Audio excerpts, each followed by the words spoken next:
Assalamualaikum warahmatullahi wabarakatuh. Apa kabar semuanya pada hari ini? Semoga semuanya sehat selalu dan tetap semangat di dalam mengikuti perkuliahan-perkuliahan. Salam sejahtera bagi kita semua. Semoga kita selalu dalam perlindungan Allah Subhanahu wa Ta'ala. Pada hari ini kita sudah menginjak pada materi ke-10, yaitu terkait dengan bagaimana sih kita itu menyeleksi sistem irigasi. Nah, untuk itu saya share bahan kajian pada hari ini.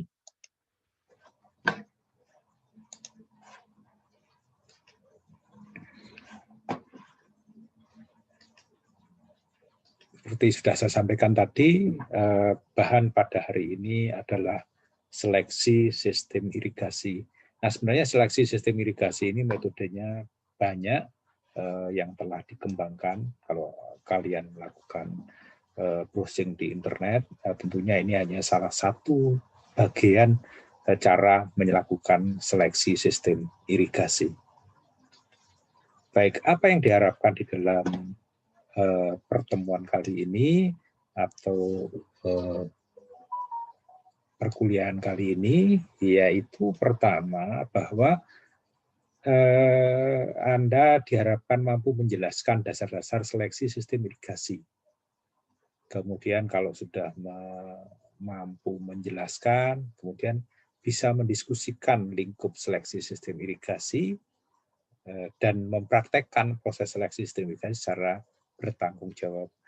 Sehingga harapannya paling nggak Anda bisa secara dasar-dasarnya itu bisa memilih irigasi yang tepat di lahan yang Anda akan kembangkan misalnya. Nah, bahan kajian dalam perkuliahan kali ini yang pertama ya apa yang kita seleksi atau apa yang kita pilih. Kemudian yang selanjutnya adalah bagaimana pertimbangan kita di dalam seleksi sistem irigasi. Aspek-aspek apa yang perlu kita pertimbangkan. Nah, selanjutnya bagaimana kita menetapkan tujuan. Sebenarnya irigasi itu sangat ditentukan oleh tujuannya itu apa. Dan tentunya kalau kita punya lahan, bahan kajian selanjutnya adalah tentu kita harus memahami kondisi lahan kita, kendala-kendala kalau kita menerapkan sistem irigasi di lahan kita. Nah, kemudian kalau kita sudah memahami kondisi, kemudian kita tetapkan tujuan, apa pertimbangan kok kita memilih irigasi ini, kok tidak sistem irigasi yang seperti ini, dan seterusnya. Nah, bahan yang selanjutnya adalah kalau kita sudah memilih, ini loh yang saya pilih yang pas dengan kondisi lahan, maka tentunya kita perlu membuat suatu perencanaan, rancangannya bagaimana, manajemennya bagaimana, biayanya itu berapa, dan seterusnya. Nah, setelah itu kalau kita sudah lengkap dengan rancangan manajemen dan biaya, kita cek lagi apakah rancangan-rancangan tersebut yang kita pilih ini telah kita yakin untuk mencapai tujuan daripada irigasi yang kita rancang. Kira-kira itu bahan kajian yang kita pelajari dalam minggu ini. Nah, pertama adalah apa sih yang kita seleksi? Ini sudah dikuliahkan sebelumnya sebenarnya, yaitu pada prinsipnya pilihan-pilihan irigasi itu kan ada irigasi permukaan, irigasi sprinkle, kemudian irigasi subsurface, dan ada irigasi mikro. Nah, di dalam irigasi permukaan ada irigasi basin, ada irigasi border, ada furrow, ada bankless. Kemudian di dalam sprinkler ada set system, ada continuous system. Di subsurface-nya ada ditch, channel, dan ada yang dibenamkan di dalam tanah, di underground. Nah, di dalam mikro tentunya ada drip dan micro sprinkler. Kalau kita lihat ini adalah surface irrigation basin. Kalau ini adalah surface irrigation border. Ini sudah dikenalkan di kuliah sebelumnya. Kalau ini adalah irigasi furrow. Ini adalah satu pilihan-pilihan. Kalau kita punya komoditi tertentu, pilihan apa yang tepat sistem irigasinya. Kemudian ini Blankless. Blankless itu sebenarnya adalah border yang dimodifikasi untuk meningkatkan efisiensi. Jadi kalau border itu kan dialirkan dari sini, mengalir begitu, tetapi untuk meningkatkan efisiensi lahan itu dibagi-bagi lagi, airnya dialirkan di sini, bertahap ini selesai, kalau sudah selesai dibuka lagi di bawahnya dan seterusnya. Sehingga ini adalah sistem-sistem yang secara Blankless. Nah, di dalam sprinkler itu ada set system. Jadi ada yang sistem irigasi yang secara dengan tangan kita bisa memindah-mindahkan. Itu ada hand move sprinkler irrigation, ada yang di roll sprinklernya itu side roll, ada yang periodik bisa digeser-geser sesuai kebutuhan. Dan ada irigasi yang permanen, jadi ditanam di situ dan diterapkan di dalam sistem irigasi itu. Dan juga ada yang mata sprinklernya itu dipindah-pindah. Itu yang sprinkler set system. Nah, apalagi yang kita kalau yang continuous sistem itu ada yang central pivot. Jadi yang ini bergeser begitu. Ini juga central pivot. Kemudian ada yang linear, panjang begitu dan dia bergerak sesuai dengan lahannya. Dan ada juga yang hard, itu yang besar, ada yang soft, ada yang boom traveler yang seperti ini. Ini sprinklernya ditarik panjang begitu, kemudian dengan elektrik ini akhirnya sesuai dengan kebutuhan irigasinya itu peralatan sprinkler itu ditarik dan digulung sehingga semakin mendekat dengan peralatan itu. Itu adalah dinamakan dengan traveler. Nah, di dalam kegiatan irigasi subsurface atau deep channel itu ada yang dibenamkan di dalam sistem perakaran seperti ini. Sekundernya kemudian masuk dibenam masuk seperti ini di dalam sistem perakaran itu subsurface ditch atau channel. Tapi juga ada yang dibenamkan dan permanen gitu. Misalnya kalau yang senang menonton sepak bola, hampir semua lapangan sepak bola di Eropa itu menggunakan underground subsurface irrigation. Tidak hanya air yang dialirkan, bisa pupuk, bisa panas kalau pada musim dingin supaya sistem perakarannya itu hangat dan seterusnya. Nah, ada lagi adalah sistem irigasi mikro dalam bentuk drip, ya, jadi drip irrigation, menetes gitu ya. Ini kalau misalnya di tanaman-tanaman buah-buahan, kemudian di setiap pangkalnya itu ada drip irrigation atau bisa buah dan seterusnya. Juga ada yang micro irrigation yang berikutnya adalah dalam bentuk sprinkler, tapi sprinkler yang kecil. Kemudian ada yang micro sprayer, jadi ada sprinkler, ada yang sprayer. Ini yang tipe micro sprayer. Nah, kemudian ada juga yang dalam bentuk bubble atau gelembung-gelembung.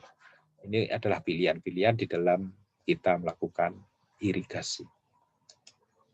Baik. Nah, sekarang apa yang perlu kita pertimbangkan dalam seleksi sistem irigasi? Yang perlu kita pertimbangkan di dalam seleksi sistem irigasi adalah sistem irigasi itu dirancang untuk jadi sasaran seleksi irigasi itu ya adalah untuk memaksimalkan efisiensi penggunaan air. Nah, kalau efisien tetapi hasil dan kualitas tanamannya juga tinggi. Kemudian bisa juga sasarannya adalah meminimalkan tenaga kerja. Dan juga di dalam seleksi irigasi, kalau kita sudah menetapkan irigasi, kita bisa menetapkan kebutuhan modalnya itu berapa yang dibutuhkan di dalam setting irigasi atau mengganti sistem irigasi. Nah, di dalam mempertimbangkan seleksi ini ada landasan. Landasan apa yang perlu kita pertimbangkan? Yang pertama adalah memilih sistem irigasi sebelumnya adalah penting untuk menetapkan spesifikasi peralatan. Kemudian apa kegiatan-kegiatan kita di dalam proses instalasi. Nah, di dalam melakukan pertimbangan atau memilih irigasi itu kita harus secara komprehensif mempertimbangkan dari aspek ketersediaan air, aspek pertanaman kita, nilai ekonomi dan keuangan kita, aturan-aturan yang berjalan di dalam sistem tersebut, bagaimana gangguan terhadap lingkungan, bagaimana SDM-nya itu perlu dipertimbangkan. Nah, pemilihan sistem irigasi juga harus memperlihat atau menunjukkan, kita harus melihat bahwa kalau sistem irigasi ini itu kelebihannya apa, keterbatasannya apa, itu harus kita assess, kita identifikasi. Aspek yang lain sebagai landasan adalah manajemen yang tidak memadai. Jadi kalau kita sampai salah di dalam menetapkan manajemen irigasi, itu justru akan memperburuk sistem irigasi sehingga tidak efisien dan seterusnya. Nah, itu semua sangat tergantung dari jenis sistem irigasi dan rancangannya. Landasan yang lainnya adalah rancangan irigasi perlu mempertimbangkan banyaknya air yang diterapkan. Ini Anda sudah bisa menghitung kan di dalam sebelum ujian tengah semester. Bagaimana efisiensi dapat ditingkatkan? Itu menjadi landasan-landasan pemikiran kita di dalam memilih irigasi. Nah, selanjutnya adalah manfaat rancangan dan manajemen irigasi bervariasi dari satu lokasi ke lokasi yang lain. Tentunya ini bisa site spesifik begitu. Kemudian dari tanaman satu dengan tanaman lain, dari tahun ke tahun, dari petani ke petani dan seterusnya. Itu yang perlu kita pertimbangkan di dalam proses seleksi irigasi. Nah, aspek yang perlu kita pertimbangkan di dalam seleksi irigasi tentunya adalah kita harus mempertimbangkan secara biofisik, mempertimbangkan secara ekonomi, dan mempertimbangkan secara sosial. Nah, apa yang dipertimbangkan secara biofisik?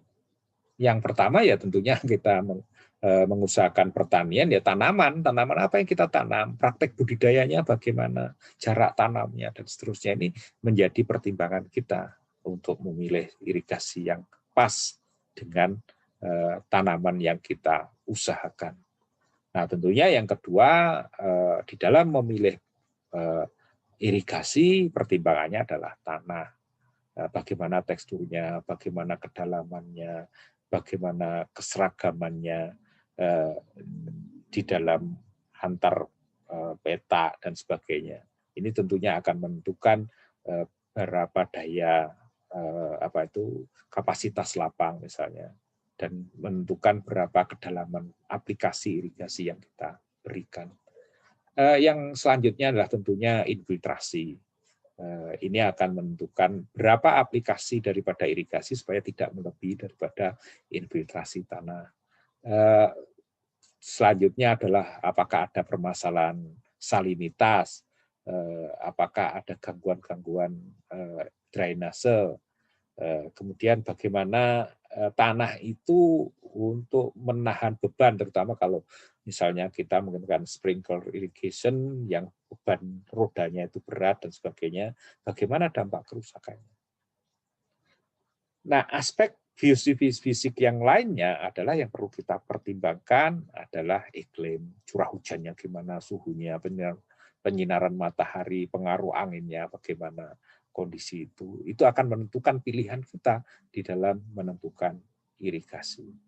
Terus kemudian pembatas-pembatas yang lainnya, gangguan muka air, itu juga perlu kita pertimbangkan. Tidak kalah pentingnya adalah kondisi topografinya, apakah lahan kita itu datar, apakah lahan itu miring. Ini tentunya akan menentukan dari mana kita mendapatkan airnya, bagaimana cara menyalurkan airnya, bagaimana ketersediaannya, bagaimana kualitas airnya, dan seterusnya. Aspek selanjutnya yang perlu kita pertimbangkan apakah di wilayah itu mengalami kebanjiran atau tidak. Ada gulmanya, itu juga perlu kita pertimbangkan jenis gulmanya, serangan hama dan penyakitnya. Selanjutnya yang perlu kita pertimbangkan secara biofisik adalah energinya, apakah ada aliran listrik, apakah aliran listriknya itu stabil, apakah ada mungkin sumber-sumber energi yang lainnya. Nah, kalau kita merancang, tentunya kita kalau memang tidak ada aliran listrik, bukan berarti kita tidak memilih sistem irigasi itu, tapi juga kita harus memikirkan bagaimana kita mengadakan aliran listrik itu menjadi pertimbangan. Dan pada saat kita belajar audit irigasi, juga bagaimana kemerataan distribusi irigasi itu menjadi pertimbangan biofisik. Nah, terkait dengan pertimbangan ekonomi, itu yang pertama adalah bagaimana modal kita, berapa investasi yang kita butuhkan, apakah ada kalau kita misalnya pinjam ke bank dengan kredit misalnya, bagaimana bunga banknya. Terus kemudian yang perlu kita pertimbangkan adalah peralatan ini umur pakainya berapa dan biayanya pemeliharaannya berapa. Mungkin misalnya biayanya instalasi murah tapi pemeliharaannya mahal dan sebagainya. Itu juga harus kita pikirkan. Aspek yang lainnya yang perlu kita pertimbangkan di dalam ekonomi adalah cash flow. Bagaimana aliran finansial di dalam sistem pertanaman kita. Terus aspek yang tentunya saya bukan ahli ekonomi, tanya konsultasi pada ahli ekonomi untuk hal-hal yang ini, yaitu biaya dan inflasi energinya, apakah harga misalnya harga listrik itu apakah stabil atau meningkat dan seterusnya, tenaga kerjanya bagaimana, supervisi dan manajemennya, ketersediaan dan layanan servis-servisnya bagaimana, apakah mudah atau tidak. Nah, aspek ekonomi yang perlu kita pertimbangkan juga adalah efisiensi. Sehingga fungsi peningkatan produksi versus jumlah air dan energi yang digunakan menjadi aspek yang dipertimbangkan. Dan umur efektif sistem peralatan irigasi dan nilai dan ketersediaan lahan. Jadi value daripada lahan kita itu menjadi pertimbangan ekonomi.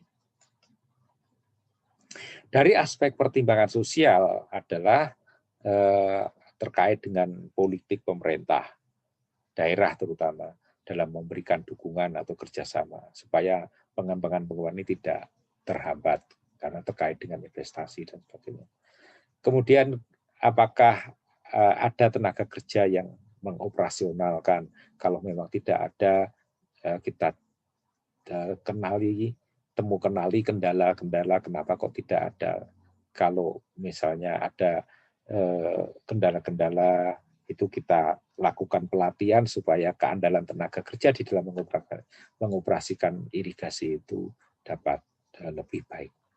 Yaitu kita tingkatkan pengetahuan dan keahlian tenaga kerja. Nah, kemudian juga perlu disinergikan dengan harapan-harapan pemerintah dan masyarakat setempat. Itu menjadi isu-isu sosial yang perlu dipertimbangkan. Nah, aspek yang lainnya adalah tingkat otomatisasi daripada penggunaan sistem irigasi yang dibutuhkan, kemudian potensi kerusakan akibat vandalisme. Jadi kalau keamanan di wilayah itu misalnya lemah gitu ya, jadi baru diinstal dengan alat-alat yang mahal kemudian dirusak gitu, atau dicuri gitu ya, itu akan menjadi hal-hal yang investasi yang mahal menjadi kegunaannya menjadi berkurang. Dan tentunya aspek yang lainnya adalah aspek isu kesehatan. Nah, faktor apa yang kita perlu pertimbangkan di dalam sistem seleksi sistem irigasi? Sistem irigasi di lahan pertanian harus berfungsi selaras dengan operasi pertanian. Jadi kita harus cek, misalnya kalau kita nanam jagung, bagaimana mengolah tanahnya, bagaimana memupuknya, bagaimana menghilangkan gulmanya, bagaimana panennya dan sebagainya, itu disinergikan dengan sistem-sistem operasi yang lain. Kemudian penggunaan peralatan mekanik irigasi berukuran besar membutuhkan bidang lahan yang lebih luas. Nah, ini juga apakah lahan irigasi kita itu luas atau tidak. Selanjutnya adalah sistem irigasi tidak boleh mengganggu kegiatan pertanaman, tentunya ya. Karena tujuan utama kita dalam irigasi kan meningkatkan produksi tanaman. Faktor yang lain yang perlu kita perhatikan adalah jenis sistem irigasi yang dipilih adalah keputusan ekonomi yang penting. Beberapa jenis bertekanan tinggi membutuhkan modal dan biaya operasi tinggi, tapi hanya membutuhkan sedikit tenaga kerja. Ini jadi ada trade-off, ada tarik ulur yang perlu kita cermati. Misalnya penggunaan sistem irigasi yang cenderung untuk tanaman yang bernilai ekonomi tinggi, itu mungkin kita bisa investasi yang besar. Sistem lain untuk membangun dan mengoperasikan relatif lebih murah, namun memiliki kebutuhan tenaga kerja yang tinggi. Jadi ada tarik ulur kepentingan di situ, atau tarik ulur antara nilai ekonomi dan kebutuhan irigasi. Selanjutnya adalah beberapa sistem dibatasi oleh jenis tanah atau topografi. Tentunya ini juga faktor jenis tanah itu menjadi perhatian yang faktor pengendali pemilihan irigasi. Aspek yang perlu kita pertimbangkan faktornya adalah biaya pemeliharaan dan masa berfungsinya. Itu hal-hal yang perlu kita cermati di dalam seleksi irigasi. Faktor yang lain adalah topografi. Lereng yang beragam atau lereng yang seragam itu menjadi pembatas-pembatas kita di dalam memilih irigasi. Kemudian kapasitas penahanan air tanah, jadi ketersediaan air, tentunya tekstur tadi juga sudah kita bisa bicarakan. Aspek yang selanjutnya adalah kualitasnya, apakah airnya itu cukup banyak atau sangat terbatas. Kualitasnya bagaimana sumber daya airnya ini. Tentunya ini menjadi pertimbangan. Walaupun kualitasnya air misalnya rendah, tidak tentu kita harus memilih irigasi yang misalnya irigasi permukaan. Kalau memang kualitas airnya rendah, tentunya kita juga bisa memikirkan bagaimana mengolah air yang kualitas air yang rendah ini supaya menjadi berkualitas, baru kita misalnya kita gunakan untuk drip irrigation misalnya. Nah, itu juga perlu dipertimbangkan. Aspek di dalam pertimbangan yang lainnya adalah hasil panen, yaitu produksi. Itu saya rasa titik utama kalau kita melakukan irigasi. Tentunya data-data tentang produksi ini menjadi sangat penting. Aspek selanjutnya adalah bahwa kalau misalnya irigasi itu tidak di suatu perkebunan yang besar dengan ownernya yang sama begitu ya, tetapi misalnya ini ada banyak petani, tapi dalam satu sistem irigasi, ya, sehingga sistem irigasi yang dikembangkan ini adalah irigasi perusahaan masyarakat karena pemiliknya itu banyak. Nah, ini juga harus kita pertimbangkan bagaimana keterkaitan antar petani, kelompok tani dan seterusnya dalam melakukan investasi di dalam irigasi. Nah, sehingga kalau misalnya Anda sebagai perancang, sebagai konsultan atau sebagai manajer sistem irigasi, kita harus menyadari perspektif yang lebih luas dari fungsi irigasi pertanian. Karena ketidaktahuan dalam merancang menyebabkan lebih banyak kegagalan atau kekurangan dibandingkan dengan kesalahan audit, misalnya, atau pelatihan staf yang buruk. Satu hal yang perlu diingat bahwa banyak praktek keteknikan adalah suatu seni daripada ilmu pengetahuan. Sehingga pengalaman sering merupakan sumber daya yang lebih berharga daripada kemampuan menghitung. Artinya sebenarnya di dalam mempertimbangkan irigasi tidak cukup kalau kita hanya mempertimbangkan aspek teknis saja. Nah, sekarang bagaimana proses seleksi sistem irigasi? Seperti saya sampaikan sebelumnya bahwa seleksi sistem irigasi ini banyak cara. Ini hanya satu cara di dalam melakukan seleksi sistem irigasi. Sehingga langkahnya yang pertama ya seperti sudah saya sampaikan tadi, maka kita harus menetapkan apa yang akan kita capai dalam irigasi. Artinya tujuan irigasi itu apa? Targetnya itu apa? Nah, kalau kita sudah jelas tujuan dan targetnya, karena berbeda tujuan, berbeda target, akan berbeda sistem irigasi yang dipilih. Nah, kemudian yang kedua adalah langkah yang kedua adalah bagaimana kita memahami kondisi sistem irigasi kita.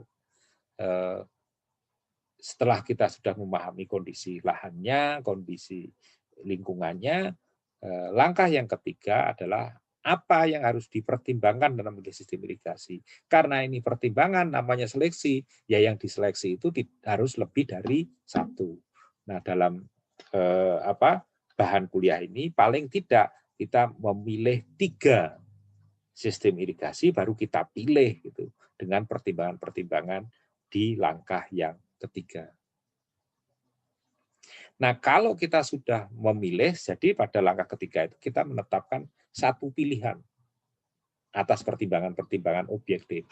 Nah, kalau sudah satu pilihan, maka langkah keempat adalah bagaimana kita merencanakan, merancang, mengelola, dan berapa biaya untuk menjalankan perubahan irigasi itu.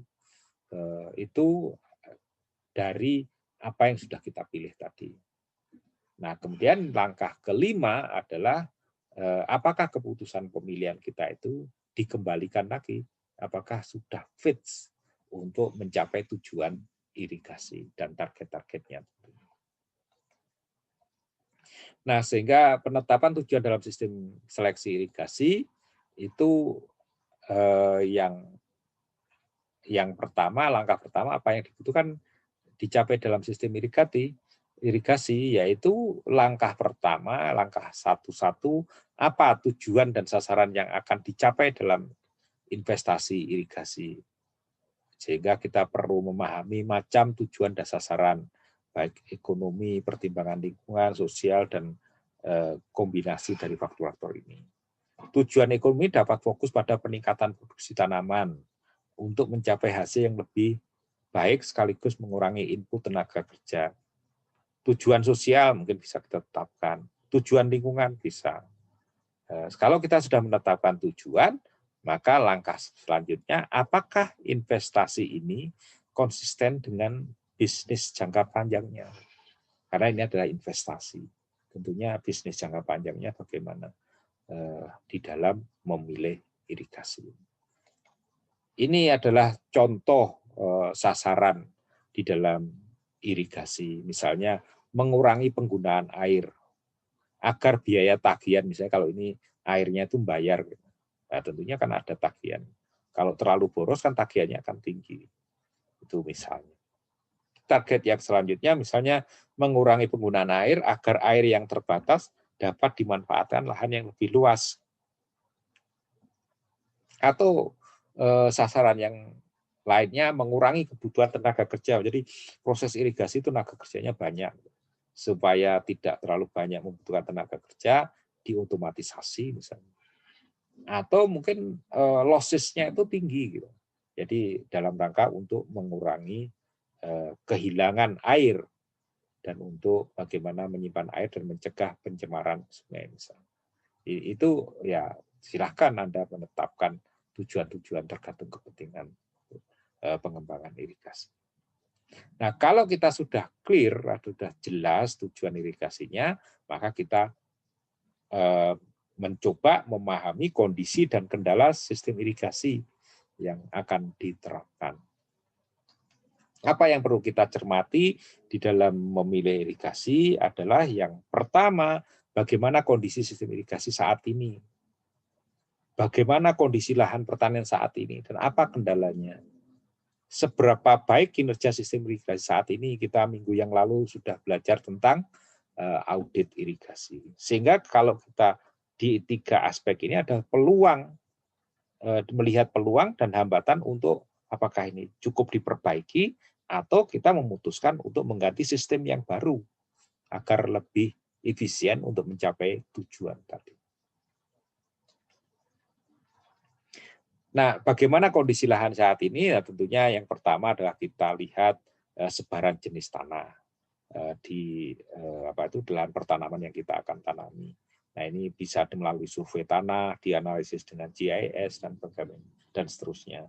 Bagaimana bentuk peta lahan pertanian saat ini? Karena bentuk peta ini kan tentunya akan menentukan bagaimana cara-cara kita melakukan irigasi.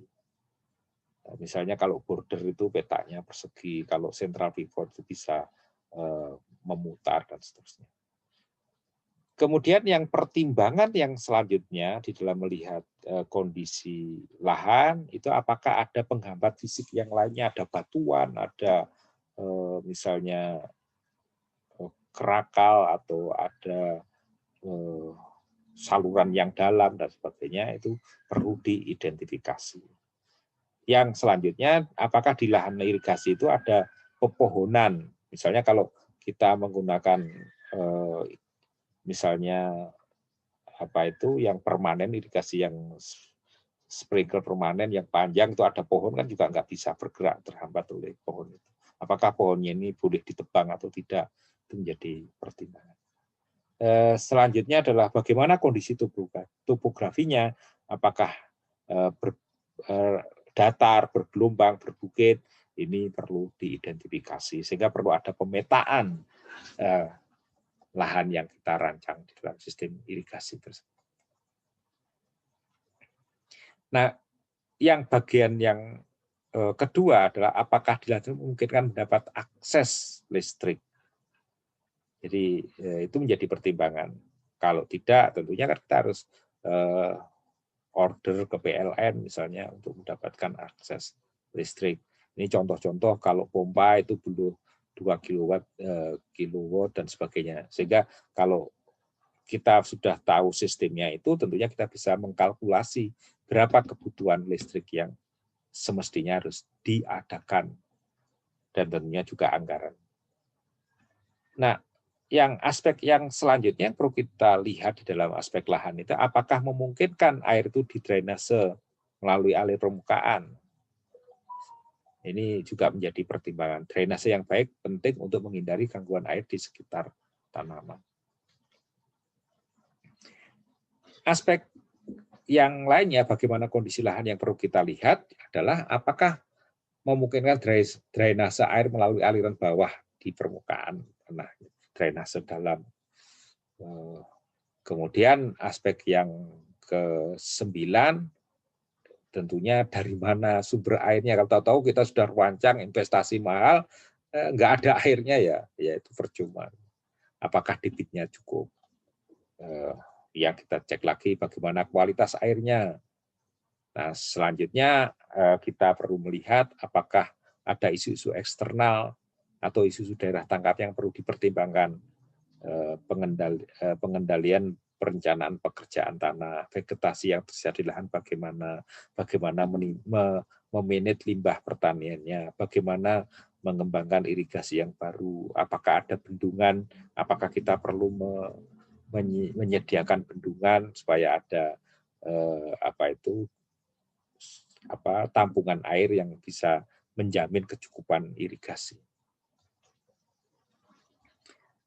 Nah, aspek yang perlu kita lihat adalah selain aspek lahan, adalah seberapa baik kinerja sistem irigasi yang ada saat ini. Misalnya, berapa banyak air yang dibutuhkan tanaman di lahan pertanian yang akan diirigasi, seberapa besar kontribusi air hujan terhadap kebutuhan air, berapa banyak kebutuhan air untuk irigasi tanaman di lahan yang akan diirigasi. Kemudian berapa banyak air yang tersedia untuk lahan yang akan diirigasi. Misalnya ini hitung-hitungan ketersediaan air.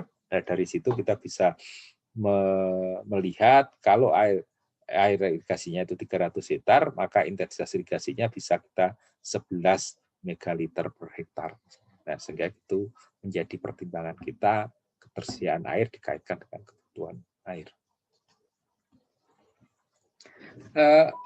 Yang aspek yang lainnya adalah seberapa baik kinerja sistem irigasi saat ini adalah sebaik apa pemanfaatan irigasi di lahan Anda. Ini Anda sudah minggu yang lalu belajar tentang audit irigasi. Seberapa sering melakukan irigasi, berapa lama waktu yang dibutuhkan irigasi, seberapa cepat air di area tertanam. Ini adalah bagian-bagian daripada audit irigasi. aspek yang berikutnya adalah bagaimana perusahaan pertanian Anda. Kalau ada nilai ekonomi tinggi, ya tentunya kita berani investasi yang lebih mahal. Apakah bisa Anda perbaiki kinerja yang telah ada, itu menjadi pertimbangan selanjutnya. Ini contoh kalau irigasi, water use-nya sekian, kebutuhannya sekian, ternyata masih ada peluang efisiensi 2 megaliter per hektar. Nah, dengan 2 megaliter, apakah kita akan optimalkan atau kita hanya menetapkan 1 megaliter dengan efisiensi 90? Ini suatu pilihan-pilihan manajemen yang bisa menjadi pertimbangan. Nah, selanjutnya adalah seberapa baik irigasi kita. Yang perlu kita lihat adalah apakah bisa kita memperbaiki kinerja yang telah ada. Berapa banyak air yang dapat dihemat, seberapa cocok irigasi permukaan untuk jenis tanah di pertanaman ini, misalnya. Apakah irigasi central pivot menjadi pilihan yang terbaik, atau irigasi subsurface menjadi pilihan terbaik, itu menjadi hal-hal yang kita uji untuk kita tetapkan dan kita pilih.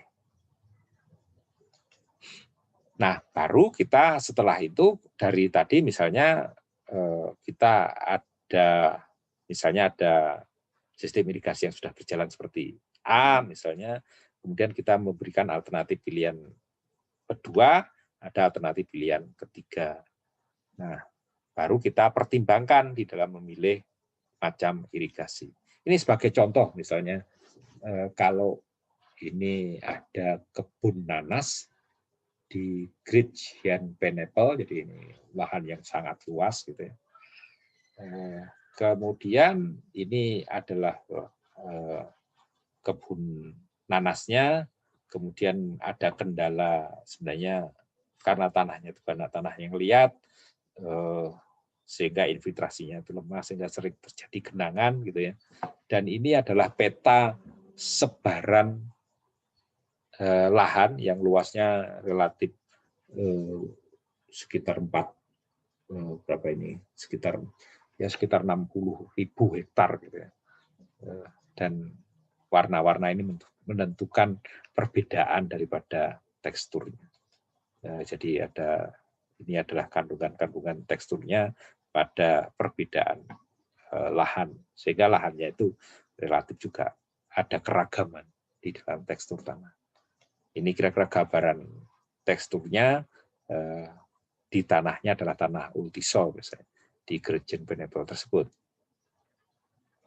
Nah, apa kebijakan daripada Gretchen Pineapple di dalam menerapkan irigasi? Ternyata adalah Gretchen Pineapple menggunakan sistem irigasi menggunakan hard hose traveler with big gun. Jadi ini ditarik ke sana, kemudian dengan rolling ini ditarik dan bisa mengirigasi tanaman nanasnya ini.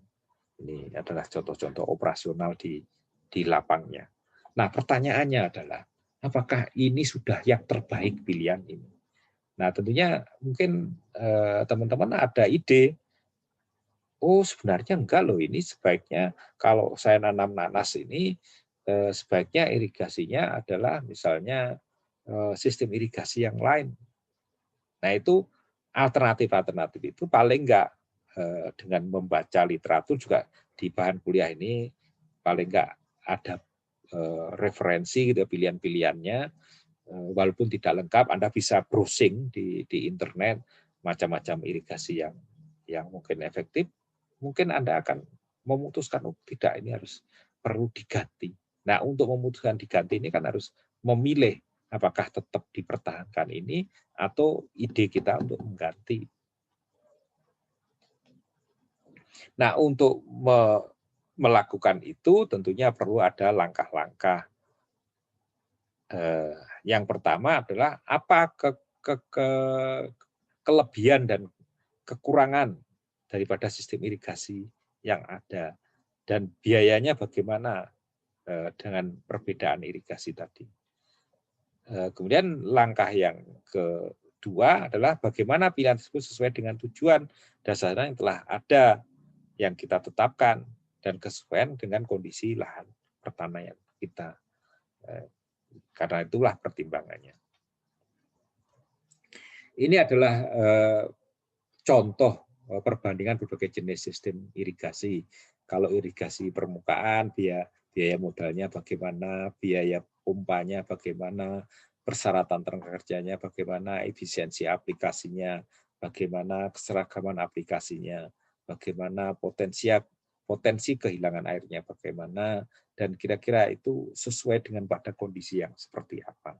Saya tidak perjelas kita perdalam lagi, silahkan dipelajari. Ini contoh untuk irigasi permukaan dengan furo. Kalau ini adalah biaya modal terkait dengan misalnya atau biaya pemumpaan terkait dengan irigasi permukaan border. Ini adalah perbandingan berbagai jenis sistem irigasi dengan yang set system, yang continuous system. Itu semua ada kelebihan dan kekurangannya supaya menjadi pertimbangan di dalam memilih irigasi.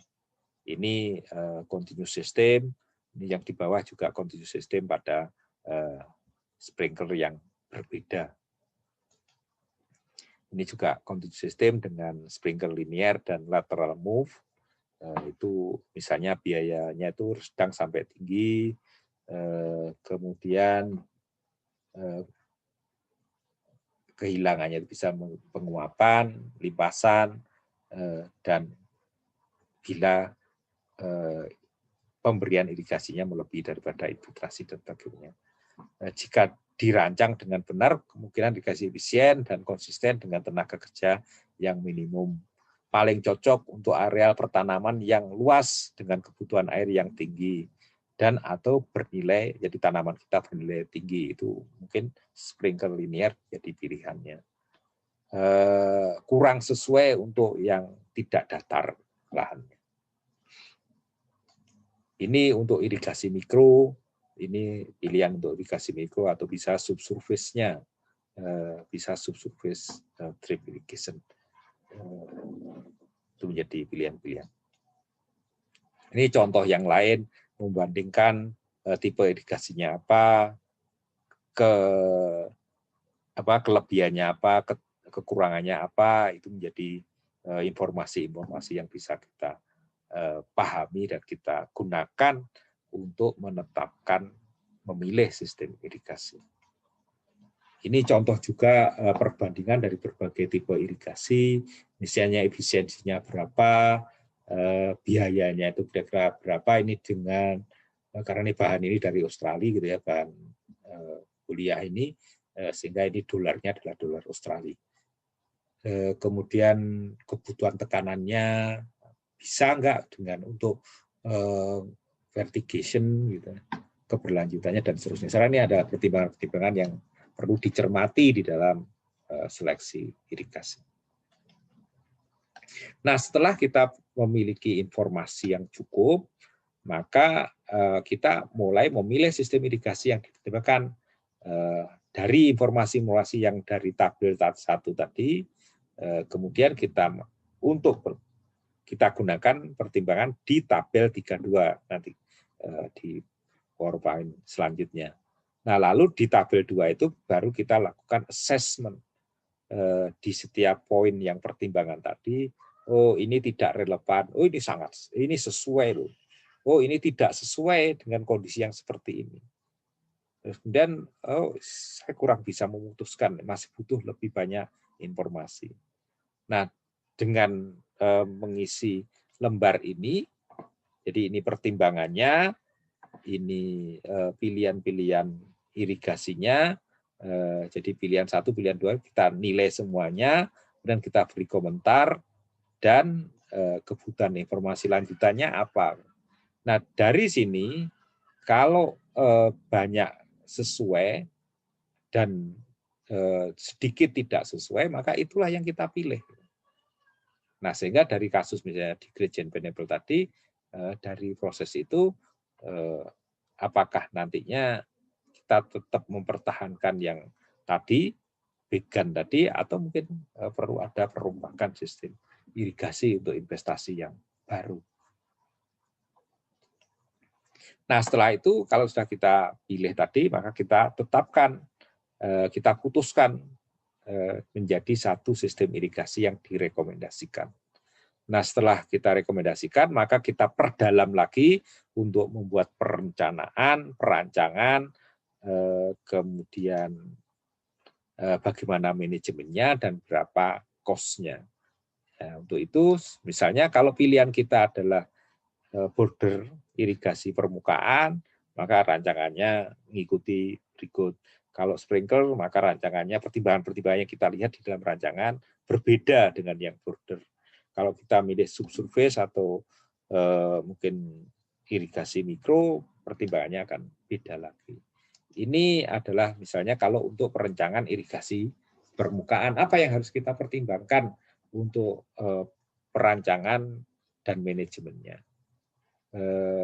Langkah yang pertama adalah apa isu perencanaan yang harus dipertimbangkan. Kita tetapkan bagaimana kondisi luas, bentuk lahan, dapatan lambungan diirigasi, jenis tanahnya bagaimana, apa isi usian airnya, apa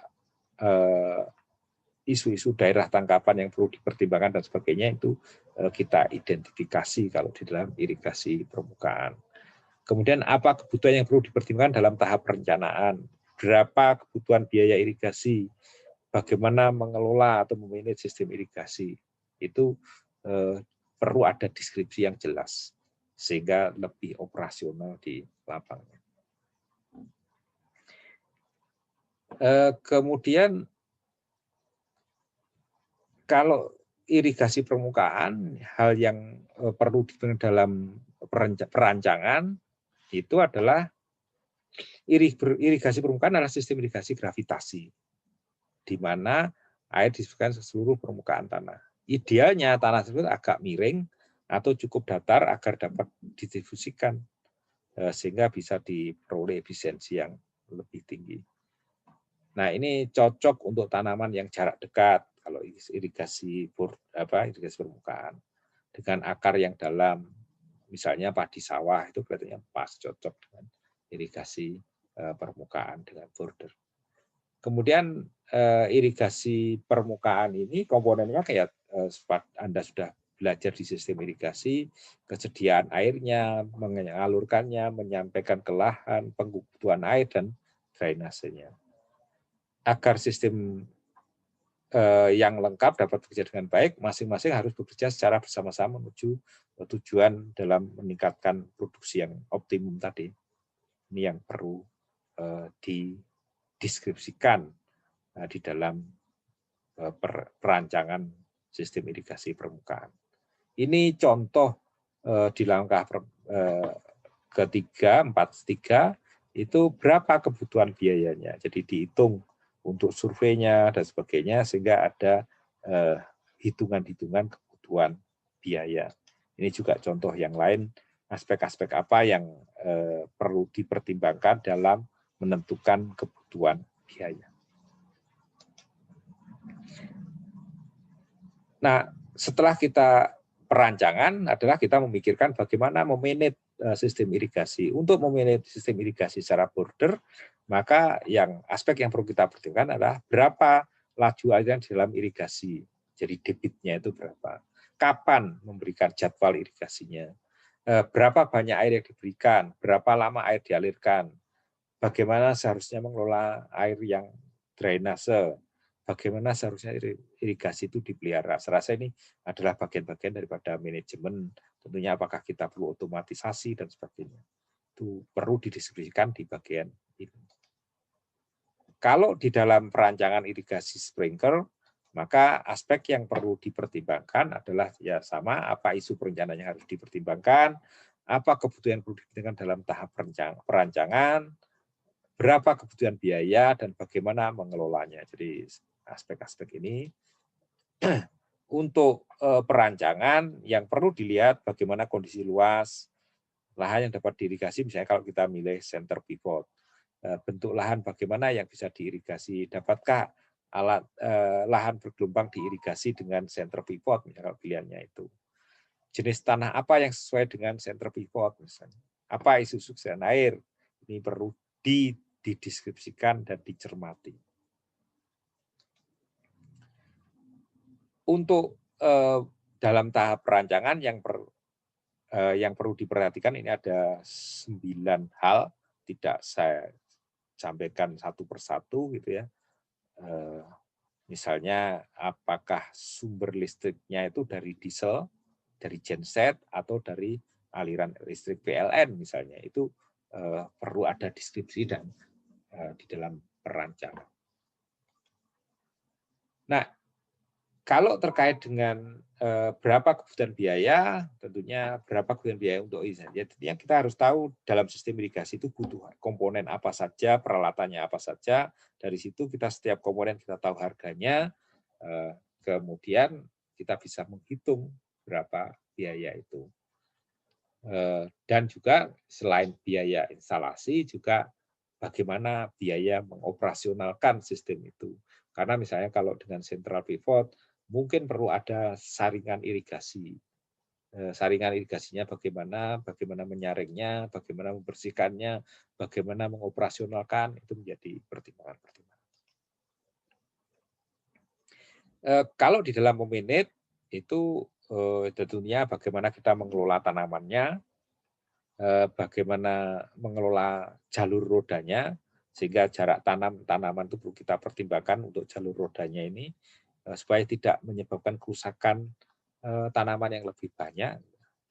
Berapa banyak air diberikan, bagaimana seharusnya sistem irigasi itu di-maintain, dipelihara. Itu perlu ada deskripsi yang jelas.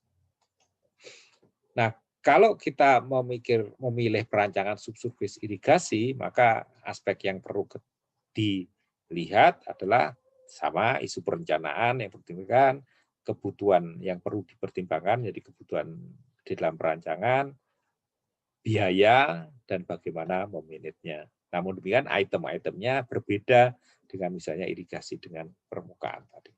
Ini item-item yang perlu dipertimbangkan atau dideskripsikan di dalam perancangan irigasi dengan subsurface. Ada sekitar 12. Misalnya apakah dibutuhkan sistem drainase, apakah dibutuhkan filtrasi, ya tentunya kalau subsurface sangat penting menyaring air supaya airnya itu bersih, jernih, dan mengendalikan air supaya irigasi itu dapat didelivery dengan baik. Rasa tidak saya baca satu-satu. Nah, apa kebutuhan yang perlu diberikan dalam tahap perancangan, yaitu berapa seharusnya laju aliran emiternya, jarak emiter, kedalamannya ditaruh di berapa luas lahan yang dikembangkan untuk irigasi, apakah sistem irigasi dibutuhkan otomatisasi, gitu, dan bagaimana kebutuhan energi.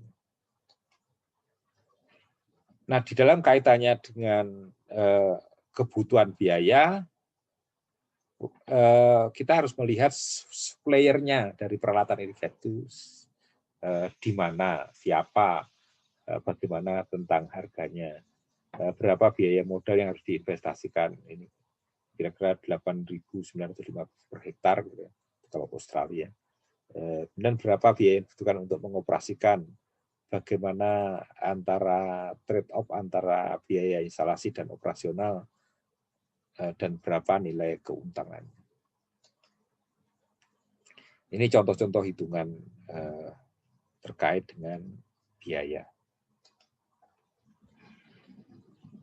Terkait dengan bagaimana memanage sistem irigasi, maka kapan kita melakukan irigasi, berapa banyak yang diirigasikan, bagaimana kita menerapkan misalnya vertigasi, bagaimana kita mengelola tanaman, budidayanya, apakah ada salinitas dan sebagainya, itu yang perlu didiskusikan di dalam rancangan irigasi dalam memanage sistem irigasi berbasis drip. Kalau kita melakukan aspek di dalam pemeliharaan di dalam sistem irigasi, itu ada beberapa hal yang perlu kita cermati. Misalnya ada tanah yang setelah diirigasi itu ada yang basah, yang tidak. Nah, kelihatannya ini adalah terkait dengan dripnya atau emiternya yang rusak. Kita harus cek di kebocorannya, mungkin terlihat jelas di beberapa area terhadap kebasahan tanahnya. Mungkin juga ada area di lapangan terlalu kering, tidak sesuai dengan prediksi atau rekomendasi pemberian air. Mungkin kalau demikian, mungkin dripnya atau emiternya itu tersumbat. Jadi harus seperti dokter gitulah, mendiagnosis permasalahan-permasalahan yang ada. Nah, misalnya kalau terjadi penyumbatan, bagaimana caranya? Kalau penyumbatannya bahan organik, itu disarankan misalnya dialiri zat yang pH-nya rendah, zat asam 2 kali dalam setahun, gitu misalnya. Tapi juga perlu dilihat efek tanaman ya. Kalau karena ada jamur, ada apa itu kerak-kerak yang di dalam sistem jaringan, itu bisa dialiri dengan klorin misalnya di dalam sistem irigasi. Nah, kalau tanaman kita yang kita usahakan sudah diirigasi, tanamannya stres gitu. Mungkin karena tekanan sistem perlu diperiksa. Jadi sehingga dampaknya terjadi defisit karena tekanannya yang kurang. Dan aspek-aspek yang lainnya, misalnya filter penyumbatan, kemudian bagaimana kita memaintain jaringan irigasi yang ada, kemudian bagaimana apakah kalau musim hujan sistemnya itu dimatikan, dan bagaimana memeliharanya. Juga harus hati-hati karena ini dibenamkan di dalam tanah. Mungkin ada tikus atau serangga yang memakan daripada pipa-pipa itu, ya, sehingga bisa menyebabkan kebocoran. Ini adalah aspek-aspek yang perlu dipertimbangkan di dalam memelihara.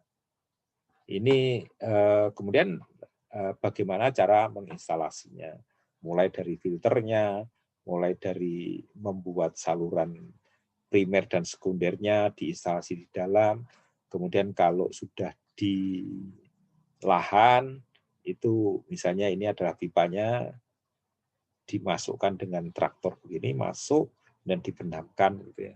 Ini adalah teknik-teknik untuk proses instalasi yang perlu dipikirkan.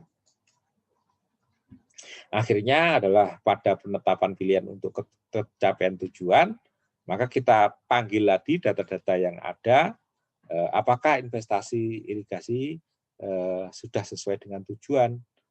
Untuk itu Anda ingin hasilnya seperti apa? Apakah opsi-opsi tadi yang dipilih, apa manfaat, kemudian apakah kita memiliki strategi untuk mengatasi hambatan tadi.